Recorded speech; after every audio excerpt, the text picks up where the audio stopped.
Right, good evening, everybody. We've just about done Oh, it. But as usual, we've had our normal shenanigans getting together. First of all, there was going to be two of us, and then there's three of us. Anyway, there is three of us all now.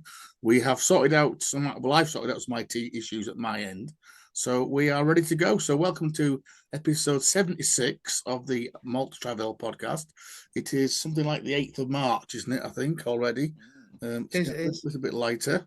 It's been an interesting week of sport. Terrible if you're a rugby fan. Quite good if you not so good if you're a Newcastle United fan, but not bad if you mm. support another team in black and white, Port Vale, who have got to the quarterfinals for the first time in 50 odd years. I think Stanley Yes. Matthews was playing the last time they got to the quarterfinals of the FA Cup. No, So watch it. astonishing. Didn't get tickets down. I was there. I watched them last week against Luton, which is all right. Finley's been today to watch them, so it's been a good crowd. So anyway, there we go. So after much doing and throwing, we have decided that we're going to spend this one having a quick talk about new pubs and places that we visited for new because it has been. We're back on music. It has been. Well, we're in March now, but in January and February, obviously we have dry January, but a lot of it was pubuary, and it was about trying to find new pubs and going to spoil your locals. So I thought that was a little bit of a theme. So both I know both Bruce and Nick have been on their trips, and I think we've been to some new places and some new towns. So we probably won't get them all through in this edition. We will probably come back and pick up. Because they have been quite a lot. Actually, I think we've been quite good at going out and visiting new places and all places as well. So, gentlemen, how are we? We all right? Yeah, it's fine, thank you. Yes, like you say, it's a bit of a grim time for the old pub industry at the minute, isn't it? The shocking news with Brewdog, Guinness and Gun. See, there's like really quite, and I think to where some of the people now pontificating and some of the big players moaning about the economic conditions, it's quite ludicrous. See the bloke who owns Fuller's was saying, "Oh, the stalwarts of society, like the farmers, neglecting to mention he sold out to a Japanese company." And Tim I saw Martin Mr. saying, "Oh, Mr. pubs are a staple." Mr. Yeah, Clarkson was moaning, wasn't it? About I think had he been to I think he'd been to the rugby and he was moaning that it was yeah. £8 a pint until somebody pointed out that in his own pub it's £8 a pint. So why are you Mm. moaning? And I think he said something like £8 is too This much for a is pint. ridiculous. Yeah, yeah. So that's Oh, it is. yeah. But actually, I think we're The both hypocrisy of these people is just insane. yeah. I think we're all going to talk about though So the new hypocrisy venues. is I think madness.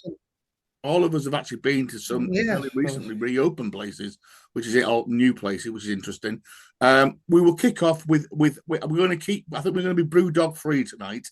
We might even anyway. What about Weatherspoons free? Because Nick's been to New Weatherspoons. But obviously, the big news is that Doom Bar, the UK's best-selling cask beer, of course, is being well. They're not being sold off; they're being closed down. So this was the announcement in the mm, week that Molson Coors, that wonderful mega brewer that is based in Burton-on-Trent, has decided that it's time to shut down the Sharps Doncaster. because they don't make any profit on it. Which you can't really understand that, can you? I did have a quick delve astonishing. into this, and if you do look at Molson Coors kind of, and it's obviously all in dollars, they've been making a steady profit for the last up until about 2023, and then they dropped, and they have dropped by 604% decline in 2023. They're still making a hell of a lot of money, and I mean, I think we've said for a while, haven't we, how much Doombar is actually made down in Cornwall in Rock. Because having been to the brewery, it's not that massive. It's a fair size, but it's not nowhere near like the quantity you'd have. So I would assume that they're making Doombar elsewhere anyway. But it's another one added to the list, isn't it, of traditional brews? And I know there's been quite a bit of kit back in Cornwall. They're a bit more vocal and a bit more rational, Oh, aren't they, yeah. down there? So I don't know. Well, two of the jobs in Cornwall is massive, isn't it? For their Yeah. economy, 200 Well, jobs for big money. it gets a bit vague. It talks about 50 jobs in Cornwall, but then it talks about 200 because apparently they're also shutting down one of their kind of I don't know, distribution offices or something as well. It says so. There was one headline said 50 jobs going at the brewery, and then another said, but if you look at that, 50 million pints a year. Doombar produces, or 50 million pints of Doombar are produced each year. So it's a little bit weird, really, about kind of where all that's going. And then, well, I thought, go on. I thought the Doombar wasn't being brewed down there. They kept the brewery up at Rock just for their specialists, because they do that Atlantic Pale and they do another one, don't they? Yeah. Which is more specialist. You don't see it nationally. Well, you occasionally see it in places like Wetherspoons or on the odd bar, but I think because of the volume of Doombar, they moved that up to Burton, or even Tadcaster. Yeah, but then all the even the brewery press said that Doombar was still being made down there. Actually, when I looked into it, it was interesting that it's 1994 when Doombar, or the brewery, was actually set up, Sharp's Brewery, which is by a Bill Sharp, which is quite recent. Well, I don't say recent.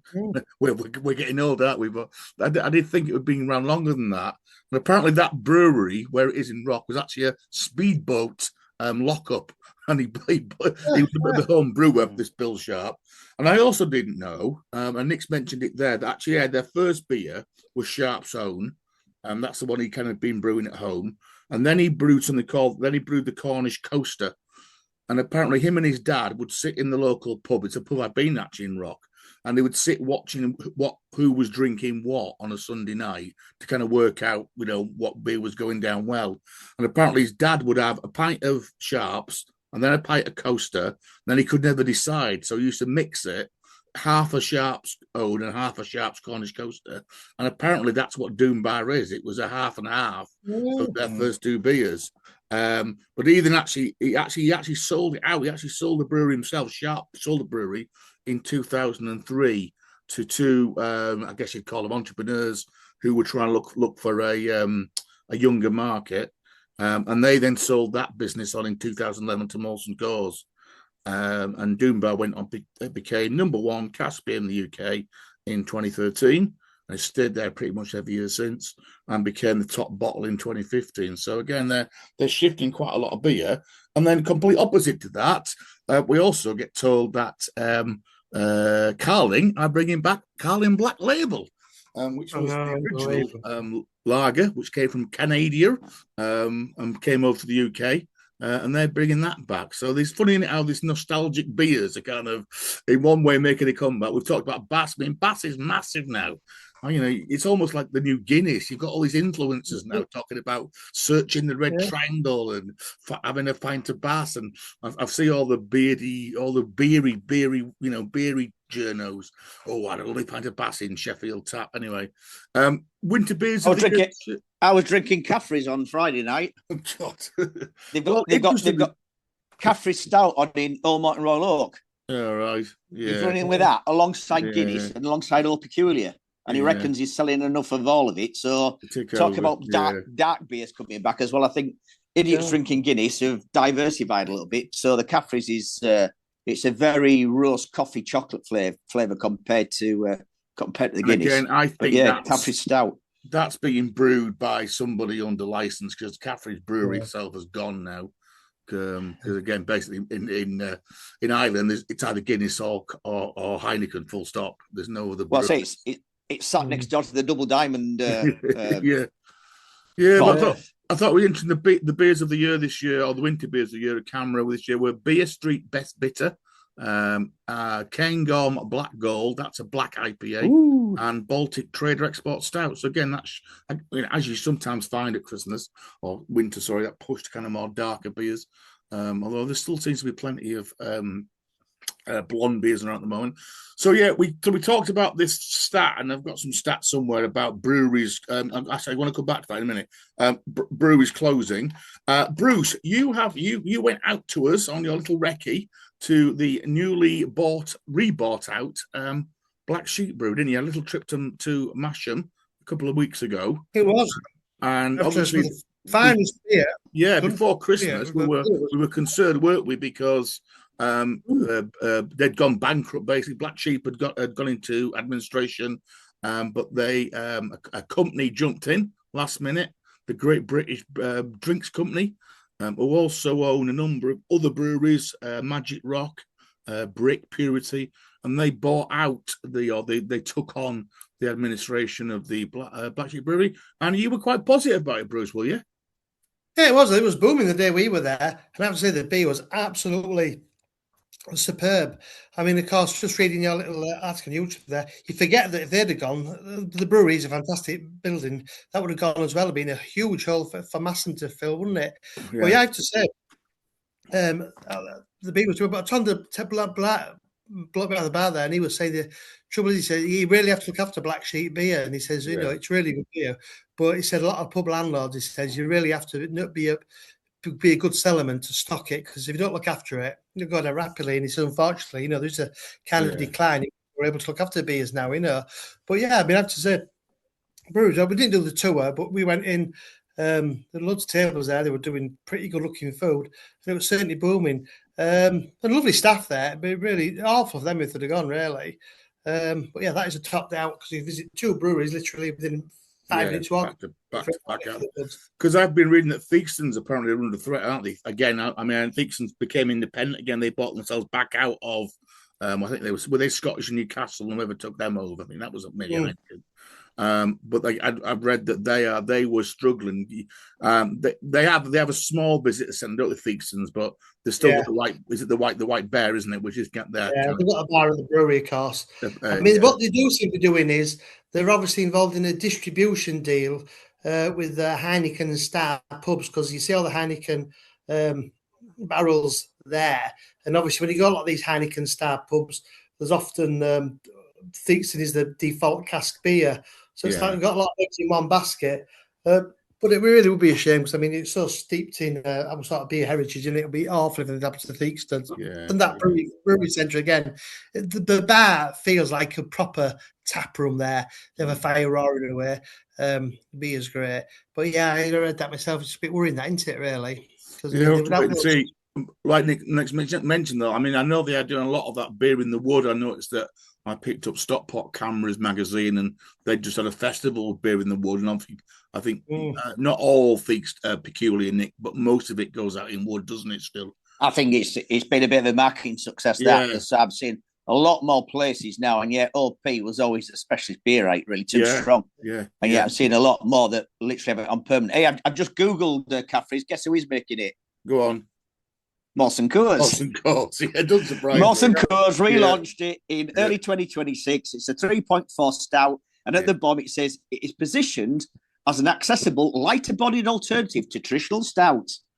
So they're going after Guinness, but they're making it a lot weaker and trying to put a bit of flavour in it. So yeah. Okay, and then the other bit of news before we get on to tonight's main item. I just picked up this. I don't know if have you seen this. There's a British pub, which is one of the whatever social media I follow, they talked about Sparkler, and they'd come up with a dividing line which runs from Gloucester up to just Lincoln, just in that.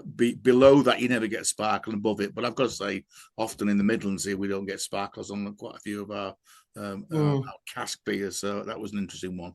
But the theme of today was this thing about these pubs that are closing, and there was a quite good article, I think it was in Pellicle or somewhere, and I've not heard this before, but this concept of pubs being these what they call third places. It's a bit kind of academically arty-farty kind of stuff. I think it was true, really, that the pub often is the heartland, isn't it? It's not just a pub. It's where people go. It's where people socialise, where people go for, to celebrate life, death, and everything else. And it was saying it's not just when a pub closes, you lose the drinking, but you actually lose a bit of community. And there was some truth in that. So that's something that I think we're going to look at. What they blamed, actually, a lot of what they blamed in this article was actually the equity firms coming in. And we've talked about this, haven't we? I was just going to test you both about, do you know, quite a lot of our current brewers and pub companies are actually owned by fairly massive global equity. And all they see, of course, they see real estate. They don't see pubs and community. They just see figures, don't they? So, Ally Cashing, he bought out Green King. He's worth something like $46 billion. So all the Green King is owned by a private equity firm. Fortress Equity, they own all the Punch pubs, including the new Philly and whatever it's called in Malton, which has had a very nice refurb. Admiral is owned by Priam Capital Partners, and Stonegate is owned by TDR Capital. So what they were saying was that something like 1 in every 3 pubs in Britain is actually owned by some global overseas private equity firm. And that's one of the reasons why so many are closing. Because as soon as you don't make any profit, they just get rid of the pub and then get rid of the building. So it was something maybe that people perhaps don't realise. And I probably would have said something like Punch is probably their own thing, but apparently not. They're owned by. So there we go. That was just a little bit there. That's why a lot of these pub groups are still millions, hundreds of millions of pounds in the red. Yeah, like you say, all these people are doing is asset stripping. Yeah, asset stripping and moving on. It's a little more difficult now, though. When once upon a time you had a big status building in the middle of a town that know, because it was a pub, it was only worth £250,000. But because of different rules and regulations now, it's not quite as easy to close the pubs down, let them fall into rack and ruin. And I suppose as well, with Brewdog going, it might make a lot of these equity groups more reluctant to invest in. Even as minority investors, I mean, even though they had the preference shares, the capital they owned, about 23% of Brewdog, they've lost everything as well, haven't they? Which was quite heartening, I thought, as well. Same for all the poor little people, but they lost all the money as well. So I guess it might result in. Well, I'd say watch his space because it hasn't quite been sold, I think, because he's actually rebuying it out himself. So I think there's some more legs on it yet. It feels like a very complicated. Well, he got chucked out of the process. They wouldn't allow him to buy it. I think the whole deal was very complicated, wasn't it? Anyway, Nick's going to kick off our Try-anuary. So, Nick, you've got a new Wetherspoons for us, and not only that, but Nick tried some mad new craft beer, which I don't think me and Bruce have had a sip of. So go on, Nicholas. On one of your recent trips to London, you came across the Fulham Wetherspoons, which going back a long day. Oh, definitely, yeah. And it's weird because, where obviously Fulham Football Club and Chelsea Football Club, this is actually nearer to Stamford Bridge than it is to the Fulham's ground at Craven Cottage on the river there. But I sort of headed out, got on the wrong tube, then found the tube station I did get off. There was no train bringing me back in. So I had a bit of a wander around, what night was it? Saturday night around London, around that West End, but not posh West End as in, housing estates and stuff like that. But I managed to get back to where I was heading for. And it's been there a few years, I believe, but it's actually built in what was a Grand Hall ticket office for the Fulham Underground. And what they've managed to do is retain a lot of the original interior, and they've even mocked up some little shops. So not so much a WH Smith kiosk, but there's a little estate agent, a little holiday bloke like your old Thomas Cook in the Victorian times, who was the original travel agent. So and even on the bar itself, where the actual little ticket kiosks were, with the scoops underneath the little wire meshes where your ticket people would sit behind. They've even retained those on the bar. And then they've got a mezzanine, which is up above the front. So if anybody's on YouTube, the picture on the left-hand side there, you're sitting in the mezzanine, looking back down to the main room in the bar. That was quite a nice spoon. Certainly the interior of it, once again, it would have been one of these old buildings that would probably have never been turned around and used for anything else if Tim hadn't got hold of it and done what he's done with it. And then I carried on walking back towards the centre of London, back towards Sloane Square and that area. And I came across another, quite an oddity, really. Then let me when it was called. It's called the Pheasant. And it's actually at the end of its little private street. There's actually a traffic barrier across the road that controls the cars that can go in and out of there. And it's in the Camera Heritage pub guide, in that it really does feel like a little country pub, but in the middle of the city. And it's just got 2 rooms, one either side. You're walking through the front door. There's only one door, and you've got a little off sales counter that is the end of the bar, but it's still all sort of partitioned off. And then he said to me, "Are you eating with us, sir?" I said, "No, just coming for a drink." So he sort of pushed me to the left-hand side. And the spot was packed, but there was only maybe about 20 people in there. That's how small it was. And then, as I say, around the other side, it was a bit more relaxed, people sitting eating. It certainly was. We've heard of Sloane Rangers and Chelsea people. It certainly was higher end. But the beer price wasn't that bad, actually. I think it had some that's say hostel tribute in there, which was all right, and it wasn't as expensive as I've paid other places. But yeah, it's surreal that you've got like this little country pub that's literally at the end of a road, just around the corner from Stamford Bridge football ground. Because if you've been to Stamford Bridge, I mean, they just don't have the football ground. They have hotels, they have business conferencing. It's huge, it really is. So that was my little trip down into London, and then I ended up another place that Cadogan's that is quite famous. Once again, heading back into the city, and that was Victorian, interesting. They have some interesting toilets in there. I did take a photograph, but I don't think I've sent it on to you. Well, I think toilets, the great toilets of British pubs will be maybe a future episode. Yeah. So when was the mad squirrel? I don't know. I try to remember. That must have been a Wetherspoons then. But you said it was. You said it was. You'd worked out this was the most expensive drink that Wetherspoons was selling, and it was one of your London ones. Yeah. Well, you see, with Brewdog being under threat now, I don't know what's happening with their Elvis juice. Yeah. Because some spots have sold out completely, and I noticed I was looking somewhere the other day, and they've gone to the 440 milliliter cans. So he has introduced some new craft. And yeah, Mad Squirrel Sumo was it didn't describe it. It was going to be all cloudy and yucky and horrible, like the stuff that you like. But I'm afraid that's what it was. It was one of these, strong sort of slightly winish IPAs that tried it once and that was enough. So regular listeners will know that Nick's not a particular fan of hazy, crafty beer. Much prefer crazy crafty beer. Yeah. So we'll have to take that on. Right, Bruce. So you managed to get to Doncaster after we kind of cajoled you a bit, because we did have a bit of we had a trip to Doncaster. About 18 months ago, didn't we? Which you got on Girl Guide duty, so you had to slightly curtail it. So me and Nick had an interesting walk around Doncaster on a Sunday afternoon, I think, Nick, wasn't it?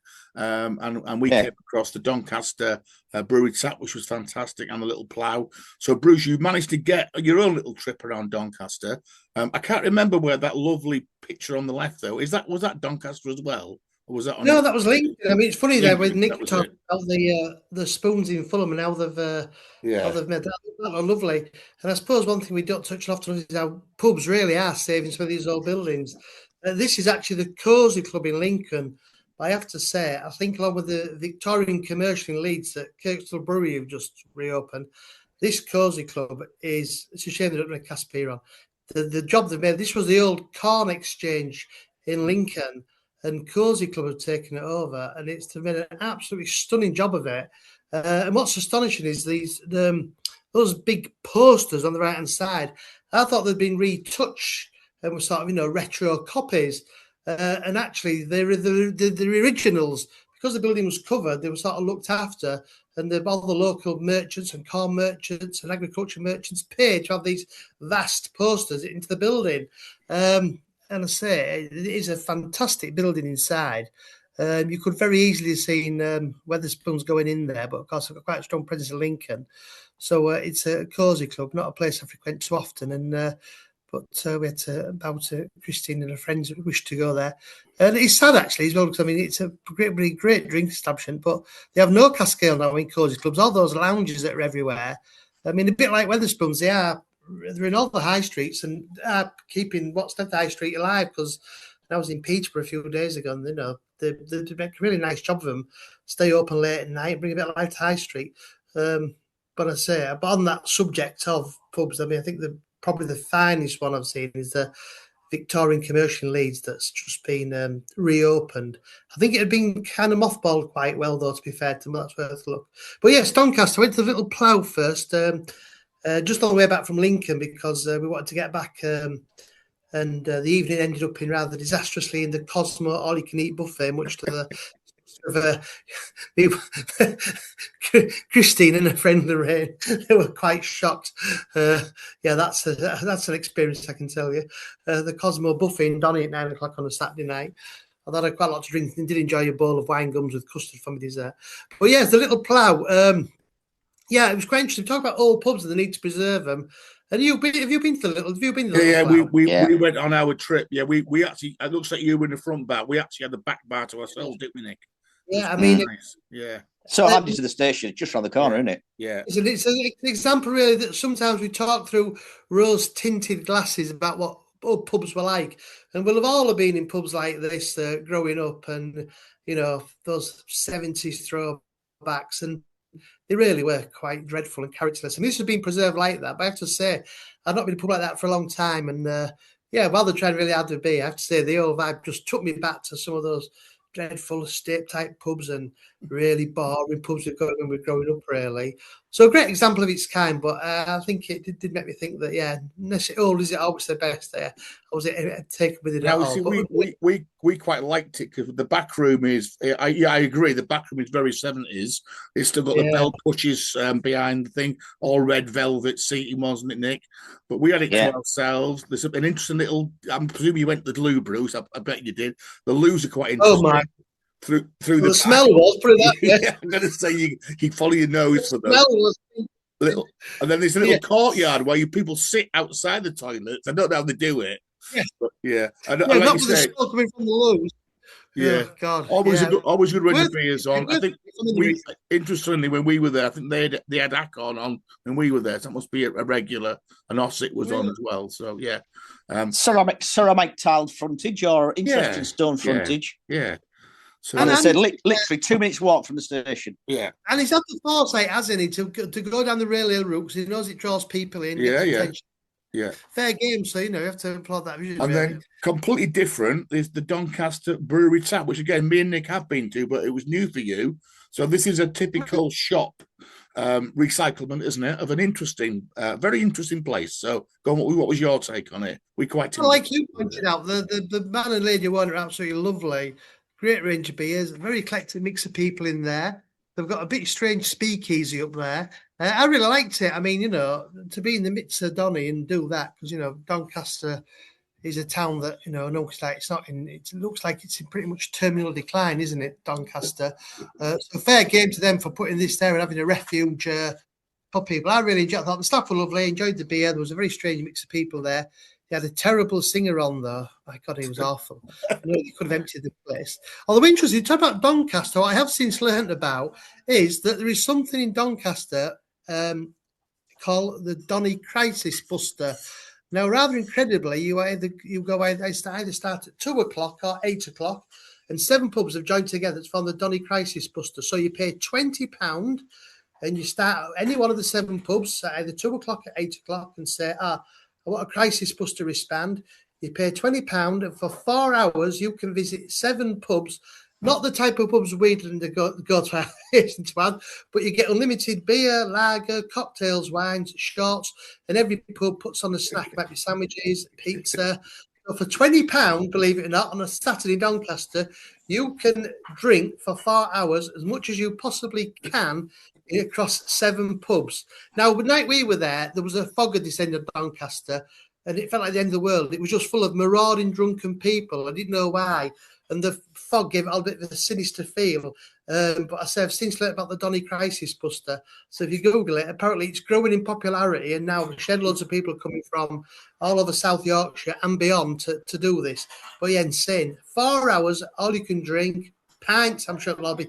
Okay, spirits, cocktail, £20. How about the cost of living crisis tip? Yeah. Well, I would say for the breweries, go on a Sunday, because on a Sunday they were free cheese buffet, which was very nice. On cheese board buffet. We found it really nice, didn't we? Yeah, like you say, the couple who own it are really good. Interesting clientele in there. In that they were quite chatty with us. They were giving us I think they recommended the Plough, didn't they? They said to us, we said, we can go to one more pub now. And I think they said, go with a little Plough, which is interesting. I had a number on my radar, and I mentioned the Plough thing. Yeah. Or the little Plough, as it's called. Officially, it's called the Plough. Yeah. Everybody calls it the little Plough. I mean, interesting about Doncaster. Years ago, I think me and Nick certainly went. There was a little pub there. It was a Vaux pub, and it was famous for having the highest bar in Britain. Oh, yeah, now, I wonder what that is now. Obviously, Vaux has sold it. Yeah. Have to see what happened to that pub. I think that was called the White Swan or something. Yeah, you had to start standing. You went into the front room. You had to reach up for your beer, didn't you? It was quite bizarre. I'm not up to that. Because the thing about the plough is it's got that wonderful. I'm trying to think which brewery it was. It's one of the whole breweries, isn't it? On the front, it's got all tiled on the front. No, it's Bass they're advertising actually, unless they've changed it again. It's a name of a. It'll come to me in a minute. Darley's? No, I'll come to it in a minute. I've just checked that the Cozy Lounges, Bruce. Guess what? They were sold to the Fortress Investment Group in 2025 for 354 million pounds. So they're another chain owned by a private equity firm. And Fortress, I'm sure, was Fortress on our list. I'm sure, So they own Punch as well. So it's the same one as Punch. So something Grimsby Ales on front of that pub, the little blow. Something Grimsby. Oh, that rings a bell, yeah. Yeah. Right, I'm going to jump because I'm conscious that we've run out of time. Nick's going to bring us back to Selby, probably in our next our next thing. I know we've got 8 minutes Don't left. bother. I think Nick, we'll do it about because I want to talk to you about Congleton, which is I wouldn't say it's new for me, but I've had this thing about getting myself out every weekend. Although I've failed recently because of the rugby. But for the most of the Saturdays in January, I was getting out. I was using public transport, using either cheap Northern tickets or just cheap Northern trains because I can get to Congleton for £2 on the train, which is really, really good. So in this case, I actually used the bus on this one. I went on the bus and I actually went to Biddulph originally and went to a brand new Wetherspoons called the Bradley Green, which was very interesting. Biddulph is a kind of former little mining town, top end of Stoke-on-Trent. This Wetherspoons, I got the last table at about 10 o'clock on a Saturday morning. Unbelievable how rammed it was. But my main focus, what I then did was I walked down the old railway between Biddulph and Congleton, which brings you out onto the canal, which is the top end of Congleton, because there were 3 or 4 pubs in Congleton, which I knew-ish, or I had never, ever been to, despite living in this area for 30-odd years. So, first of all, I would say the Wetherspoons in Biddulph is definitely worth a visit. I didn't try any beers there, but I had a very good breakfast. And then I set off on about probably an hour and a half walk, a really nice walk, actually, spring walk. And I got to Congleton, and the first stop in Congleton is a new place called the Wonky Pear, which is a very interesting little pub. If you're on YouTube, it's kind of it's the little white building, pointy building. The bar was there. It was steady on a Saturday lunchtime, mainly people drinking coffee. But it was there. Nicholas is showing us a picture of the biggest bar, the tallest bar in Doncaster. It was a white swan. Visit. They do tend to focus on Beartown Brewery beer, as that's from literally down the road. I did have another pint, which wasn't great. And I also managed to get in there they had that London Black, is it Hobson, whatever they're called, which he did say. Hobson, yeah. Quite pop. He doesn't do Guinness, but he does that instead, and it was very nice. So definitely worth. It's a bit out of the town, is the Wonky Pear. There are 2 of the pubs right next to it on the railway, that one called the Railway, but very, very good. I then walked down the hill into Congleton, and my first visit, so we're going to be quick, to the actual Beartown Brewery. So I've been a big supporter of Beartown. They're a fairly modern brewery, quite like in that they're a half and half, the half cask, and then they also do keg as well. But they have some really good cask beers. Kodiak probably being the pick of them. So certainly when I was in lockdown, they kept me going. So they've moved a couple of times in Congleton, but they now have a really nice tap. So again, if you're looking on YouTube, that's their bar. Quite nice, quite a new, modern, best industrial tap room. You're sitting on a mezzanine over the brewery, so you can look down into the brewery. They do open that, they use that for parties and things. It was a graduation party in there, weirdly enough, on that day. And actually, we're going back here with camera in the summer because that's our little reward for the working at the beer festival this year. So definitely worth a trip to Congleton to see the Beartown Brewery. And then a place, again, I've never, ever been to in Congleton is the original Beartown Brewery tap, which has got some nice they're very good with their logos, are Beartown. So popped in there, very traditional pubish. And again, obviously featuring their beers. Again, that was pretty busy on a Saturday, early Saturday afternoon. And then the next spot was Barley Hops. So this is a micro bar. It's been open for quite a while now. This is on Congleton High Street. Again, quite nice inside. You can see there from the pictures. Good range of beers, reasonably priced. Again, really, really busy for a Saturday afternoon. And then my final trip was a little bit of a kind of close the circle.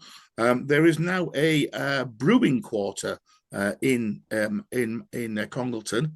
And the foundry, this is Bollington Brewery. I mentioned when I'd been to Macclesfield and I popped into their brewery in New Tap, and they've obviously a brewery with some money because they've put a huge, great place. In fact, there's two different bars next side by side here, but definitely worth a visit. This place was absolutely rammed.